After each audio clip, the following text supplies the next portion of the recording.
Hello everyone, welcome to my channel math academy. मैं मनोज कुमार आप सभी का स्वागत करता हूं मेरे यूट्यूब चैनल मैथ एकेडमी में।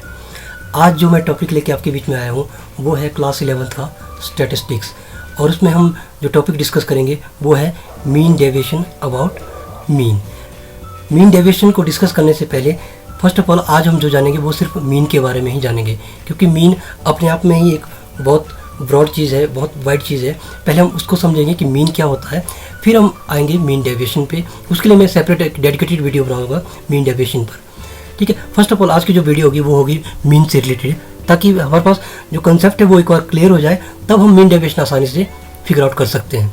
ठीक है, तो फर्स्ट ऑफ ऑल आज जो चीज़ डिस्कस करेंगे हम वो करेंगे डिस्कस सिर्फ मीन के बारे में। तो मीन का जो फार्मूला है उसको जानने से पहले हम ये देखते हैं कि हमारा जो डाटा है जिसका मीन निकलना है वो कितने टाइप का होता है। तो बेसिकली ये 2 टाइप्स का होता है। First is ungrouped and second is grouped. और जो ग्रुप्ड डाटा है वो फर्दर 2 टाइप में क्लासिफाइड होता है।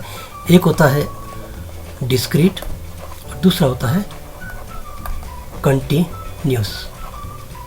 ठीक है, अब जो अनग्रुप्ड है उसका एक एग्जांपल लेते हैं। जैसे सपोज कीजिए मेरे पास नंबर्स हैं इस फॉर्म में 1 2 3 4 5 7। ठीक है, ये नंबर्स हैं। ये जो नंबर्स होंगे जो एक रो में होंगे, कोई ना फर्दर एडिशनल कोई नंबर्स नहीं होंगे इनके साथ में जो किसी ग्रुप को मेजर करे हों। तो इस तरह का जो डाटा होगा वो कहलाएगा अनग्रुप्ड, जो सिंगल रो में होंगे।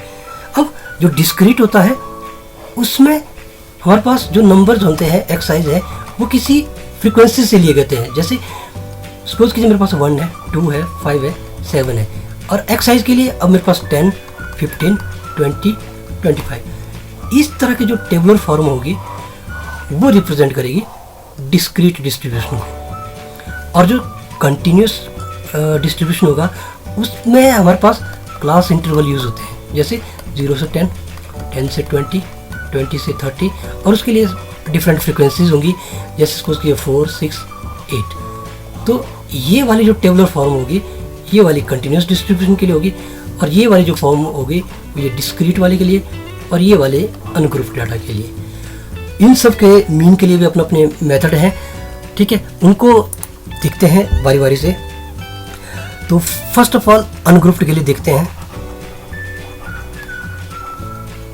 अनग्रुप्ड डाटा के लिए तो मीन को डिनोट किया जाता है एक्स बार से, और इसका फॉर्मूला बनता है हमारा summation i equal to 1 to n x I upon summation upon n। n means number of observation जो थी। ठीक है, और इसके बाद आता है हमारे पास ग्रुप्ड डाटा के लिए। ग्रुप्ड डाटा के लिए मीन तो वो बन जाता है x bar is equal to summation i equal to 1 to n F I x I upon summation i equal to 1 to n F i. ठीक है, याद रखिएगा ये जो मेथड मैं यूज़ कर रहा हूँ ये कहलाता है डायरेक्ट मेथड। डायरेक्ट मेथड सबसे सिंपल मेथड है ये, और सबसे छोटा भी यही रहता है, क्योंकि इसके अलावा जो 2 मेथड यूज़ होते हैं वो है एज्यूम्ड मीन मेथड और स्टेप डेविएशन मेथड। ये दोनों थोड़े से बड़े मेथड हैं, तो इनके बारे में फर्दर डिस्कस करेंगे बाद में लेटर ऑन। लेकिन जो डायरेक्ट मेथड है वो सबसे इजी है और सबसे छोटा भी है। तो अनग्रुप डाटा के लिए डायरेक्ट मेथड ये होता है, और ग्रुप डाटा के लिए डायरेक्ट मेथड ये है। ठीक है, आइए कुछ और एग्जांपल डिस्कस करते हैं। सपोज कीजिए मेरे पास नंबर्स दिए हैं, ऑब्जर्वेशन दी हुई है इस फॉर्म में 1 2 3 4 5, 6, और मुझे बोला जाता है कि find the mean of these numbers. मैं क्या करूँगा, हम जानते हैं कि X bar is equal to होता है summation i equal to 1 to n x I upon n। अब i equal to 1 to n x I, इनका मतलब है कि जो नंबर्स है जैसे एक्स आई ये x1 है, ये x2 है, ये x3 है। ठीक है, इसी तरह से ये सारे नंबर्स हैं। तो मुझे सबको ऐड करना है, जैसे 1 + 2 + 3 + 4 + 5 + 6। ठीक है, और अपॉन में n है। n मतलब कितने नंबर से ये 1 2 3 4 5 6 अपॉन में 6। ठीक है, तो इन सबको ऐड करके देखते हैं 2 + 1 3, 3 + 3 6, 6 + 4 10, 10 + 5 15, 15 + 6 21/6। और इनको कट करके जो आएगा वो आपका एक्स बार यानी कि मीन हो जाएगा। ठीक है, अनग्रुप डाटा का समझ आ गया।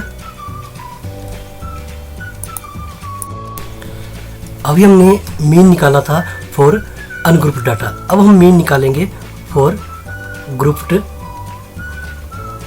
डाटा। ठीक है, सपोज कीजिए मेरे पास जो एक्साइज है और एफआईज वो गिवन है। एक्साइज है मेरे पास, सपोज कीजिए ये 5 है, 15 है, 25, 35, 45 और जो एफआईज है वो है 12, 16, 6, 7 एंड 9। ठीक है, क्वेश्चन को करने से पहले हमें ज़रा फॉर्मूले को रिमेंबर करते हैं कि फॉर्मूला क्या था।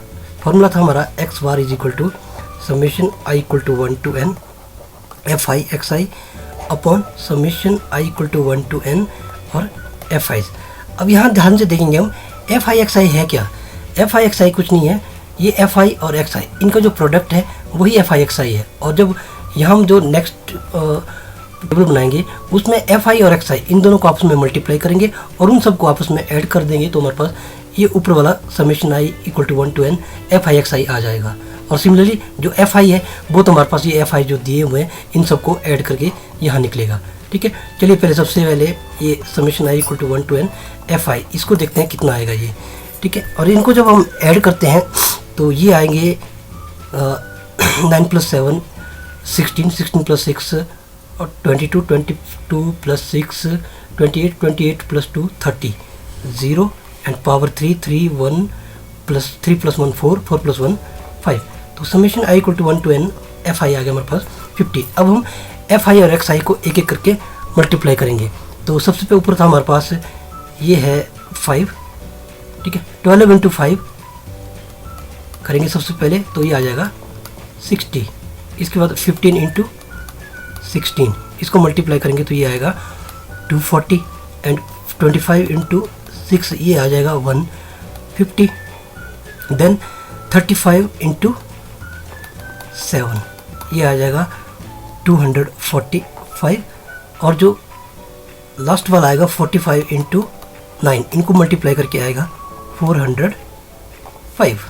और जब हम अब देखिए हमने निकालना था summation I equal to 1 to n F I x I, तो इन सब का जो सम है वो आएगा अब 5 5 + 10 एंड 5 + 4 9 9 + 4 13 13 + 6 19 19 + 1 बन गया आपका 20।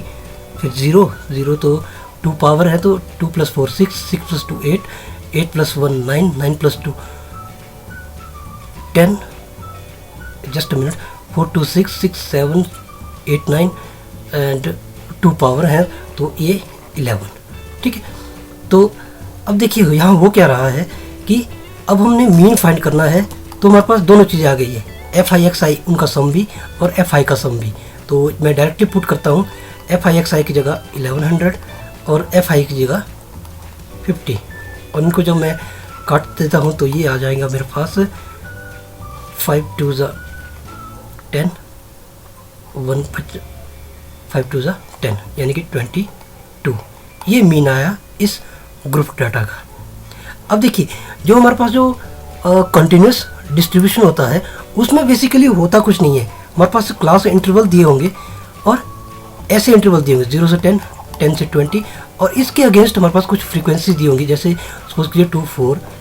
ठीक है, अब मैंने आपको बताया कि डायरेक्ट मेथड था मीन फाइंड करने का, लेकिन ये दोनों के लिए सेम ही है f I x I upon summation I equal to 1 to n F i. लेकिन यहाँ तो हमारे पास कोई एक्स आई दिया नहीं है तो एक्स आई कहाँ से निकलेगा, एक्स आई निकलेगा हमारा इस क्लास इंटरवल से। ठीक है, और क्लास इंटरवल से एक्स आई कैसे निकलेगा, ये होता है एक्स आई मिड पॉइंट। मिड पॉइंट कैसे निकलेगा, मुझे इन दोनों जो इंटरवल है इंटरवल का जो डिफरेंस है मैं इन दोनों को ऐड कर दूंगा 0 + 10/2 ये आएगा 10/2 और ये आएगा 5, यानी कि मेरा जो पहला नंबर आएगा एक्स आई का वो आएगा 5। इसी तरह मैं 10 + 20 30 30/2 15।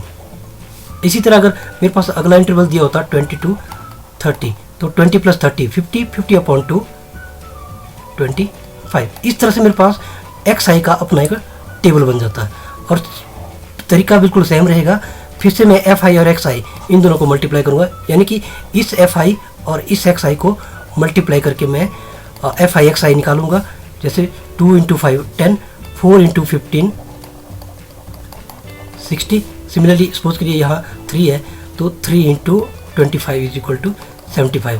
सिमिलरली मैं इन सब को सम कर दूंगा और सम को मैं एफ आई एक्स आई से नोट कर दूंगा और इसकी जगह फॉर्मूले में ये भर दूंगा जो सम आएगा, और summation I equal to 1 to n की एफ आई की जगह जो एफ आई का सम आएगा उसको भर दूंगा। और इस तरह से हमारा जो मीन होगा वो कंटिन्यूस डिस्ट्रीब्यूशन के लिए आ जाएगा। आई होप आपको ये क्लास समझ में आई होगी, और वीडियो में अगर नए हैं तो आप चैनल को सब्सक्राइब जरूर कीजिएगा। अगर किसी को कहीं प्रॉब्लम आती है तो मुझे कमेंट ज़रूर कीजिएगा, और चैनल पे नए हैं तो सब्सक्राइब जरूर कीजिएगा। एंड मिलते हैं नेक्स्ट वीडियो में। Thank you.